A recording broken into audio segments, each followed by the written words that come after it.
एका मताने सुद्धा फरक पडतो. फरक पडतो एका मिनिटाने सुद्धा. सगळ्यांनी मतदान केलंच पाहिजे. भालचंद्र विनायक जोशी, वय वर्ष 97, पुण्यातील शामराव कलमाडी महाविद्यालयातील मतदान केंद्रावरती आजोबांनी मतदान केलंय आणि मोठ्या उत्साहाने मतदान केलेलं बोर्ड दाखवत आहे. काका, कितवं मतदान आहे काय आठवतंय? म्हणजे किती वर्ष तुम्ही मतदान करत असणार आहात? हे कितव्यांदा मतदान करतात लोकसभेसाठी, काय आठवतंय का? पहिल्यापासूनच, पहिल्या लोकसभेपासून करताय? 20 वर्षांपासूनच करतोय. अच्छा. कर्मचारी संघटनेचे पदाधिकारी. बरेच लोक मतदानासाठी बाहेर पडायला टाळतात, थोडासा आळस दाखवतात, अशांना काय सांगाल? असं करायला नको. आपला हक्क तो केला पाहिजे. बदल होतो तुम्हाला अपेक्षित असं वाटतं तुम्हाला? लोकांना काय सांगाल? एका मताने सुद्धा फरक पडतो. फरक पडतो एका मिनिटाने सुद्धा. सगळ्यांनी मतदान केलंच पाहिजे असं वाटतं. आता हे काही सुरू आहे तर त्याबद्दल काय वाटतं?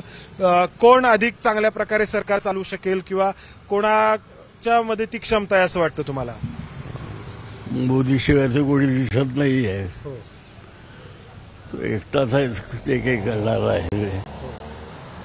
आणि राष्ट्रीय स्वयंसेवक संघाचे जे पाठबळ त्यांना ते फार चांगलं आहे. मी पण राष्ट्रीय स्वयंसेवक संघाचाच मूळचा आहे लहानपणापासून. राष्ट्रीय स्वयंसेवक संघाचे लहानपणापासूनचे कार्यकर्ते असलेले हे काका आज वयाच्या 97व्या वर्षामध्ये ते मतदानासाठी बाहेर पडलेले आहेत. आणि पक्ष किंवा आपापली आवड कोणती असो, प्रत्येकाने बाहेर पडायला हवं. पुण्यामध्ये मतदानाची टक्केवारी ही इतर लोकसभा मतदारसंघांपेक्षा नेहमीच कमी राहिलेली आहे. पुणेकर मत व्यक्त करण्यासाठी आघाडीवरती असतात, मात्र प्रत्यक्षात मतदान करण्याची वेळ येते तेव्हा पाठ फिरवतात, असा आतापर्यंतचा इतिहास आहे. हा इतिहास आज मोडीत काढण्याची पुणेकरांना संधी आहे. या काकांकडे पाहून पुणेकरांनी हे करायला हवं. कॅमेरामन अमोल गावाळेसह मंदार गोंजारी, एबीपी माझा, पुणे.